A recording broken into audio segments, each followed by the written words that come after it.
یہ منافق نشانیاں وَإِذَا قَامُوا إِلَى الصَّلَاةِ قَامُوا كُسَالَىٰ يُرَاءُونَ النَّاسَ، اس کے ساتھ ساتھ فوراً اللہ تعالیٰ فرما رہا ہے کہ یہ اللہ کا ذکر کم کرتے ہیں۔ تو یہاں اللہ کا ذکر کم کرنے سے کیا مراد ہے؟ کیا ذکر اللہ کا صرف مسجد میں ہوتا ہے؟ دیکھیں، سب سے پہلی بات تو یہ کہ لا یذکرون اللہ الا قلیلا، ایک تو یہ بات ہے کہ یہ صرف اور صرف نماز کے ساتھ خاص نہیں ہے۔ جی، جو مسلمان ہوتا ہے نا، آج کے دور کے اندر بھی دیکھیں، گرا پڑا مسلمان بھی ہوگا، تب بھی اس کی گفتگو کے اندر اللہ کا، رسول کا، قبر کا، آخرت کا، حشر کا بار بار تذکرہ آئے گا، اور وہ کیا کہے گا؟ اچھائی پر الحمدللہ والشکر للہ، اللہ کا شکر ہے، اللہ یہ کام کر دے گا، اللہ رب العزت کا فضل ہے، اللہ تعالیٰ کا شکر ہے۔ یہ وہ مسلمان بھی اپنی زبان سے باتیں کر رہا ہوتا ہے جو زیادہ کوئی نماز روزے کا پابند نہیں ہوتا، لیکن الحمدللہ ایمان کی چنگاری موجود ہے۔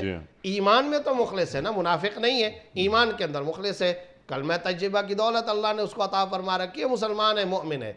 تو جہاں تک تعلق ہے ان منافقوں کا، ان کا معاملہ یہ لا یذکرون اللہ الا قلیلا، یہ صرف اور صرف قلیل، یعنی یہ ذکر نہیں کرتے مگر قلیل۔ اب سوال یہ پیدا ہوتا ہے کہ قلیل ذکر تو کرتے ہیں نا، تو سوال یہ یاد رکھیں، اس پر مفسرین نے لکھا ہے یہ قلیل ذکر بھی وہاں کرتے ہیں جہاں ان کو اپنے ایمان کی جھوٹی سند چاہیے ہوتی ہے، اللہ اکبر، ایمان کا سرٹیفکیٹ چاہیے ہوتا ہے۔ اللہ اکبر۔ کیوں؟ اس لیے کہ اگر وہاں پر یہ تذکرہ نہ کریں تو پھر کیا ہوگا؟ وہاں پر تذکرہ نہیں کریں گے تو کہا جائے گا بھائی کہیں یہ کافر تو نہیں ہے، یہ منافق تو نہیں ہے، تو وہاں پر ذکر کرتے ہیں تو پتہ چلا عام زندگی میں اللہ کا ذکر نہیں ہے، کاروبار میں نہیں ہے، پبلک ڈیلنگ میں نہیں ہے، گھر بار میں اللہ کا ذکر نہیں ہے، صرف قلیل ذکر، وہ بھی کہاں؟ جو لا بدی ہو۔ لا بدی کا مطلب جہاں چارہ کار نہیں بن رہا، نمبر ایک۔ نمبر دو، اس کا مطلب یہ لکھا گیا کہ بعض اوقات ان منافقوں میں سے کوئی نہ کوئی منافق ہے، اللہ بچائے اگر آج کے دور کے اندر بھی کوئی ہوتے ہیں کئی سارے لوگ جو کافر اعتقادی والے منافق ہوتے ہیں، یعنی اللہ بچائے کہ وہ ہیں کافر لیکن کسی جگہ پر ایجنٹ بن کر کے گئے، کوئی اور مقاصد ہے، انہوں نے اپنے آپ کو مسلمان شو کیا ہوا ہے۔ تو اب ایسی جگہ پر یا وہ جو منافق جو اعتقادی تھے وہ کہیں امامت کرتے تھے، وہاں لمبی تلاوت کیوں کریں گے؟ وہ لمبی تلاوت تو وہ کرے گا نا جس کو قرآن سے محبت ہوگی، جس کے دل کے اندر ایمان ہے۔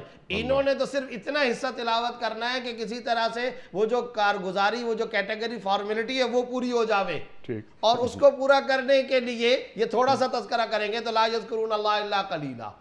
تیسرے نمبر پر ان کی ایک علامت یہ بیان کی گئی ہے کہ یہ جب امام کے پیچھے کھڑے ہوتے تھے تو اس وقت ہونٹوں کو صرف ہلاتے تھے، اللہ اکبر، تو یہ ہونٹوں کو ہلانے کو لا یذکرون اللہ الا قلیلا کہا گیا۔ یہ بہت قلیل ذکر کرتے ہیں، اور جو اہل ایمان ہوتے ہیں وہ اللہ کا ذکر زیادہ نشاط کرتے کے ساتھ، ہیں، خلوص و اخلاص کے ساتھ۔ خلوص۔ اسی لیے کہا گیا، دیکھیں وہ سورہ بقرہ کی آیت نمبر ہے 45، وَإِنَّهَا لَكَبِيرَةٌ إِلَّا عَلَى الْخَاشِعِينَ، یہی نماز کے بارے میں، اور بے شک یہ بہت بھاری ہے مگر اللہ سے ڈرنے والوں کے لیے تو نہیں، یہ بھاری ہے منافقوں کے لیے، اور منافق، خاشعین جو ہیں خشوع اور خضوع والے، ان کے لیے کوئی بھاری نہیں ہے۔ سبحان اللہ، سبحان اللہ۔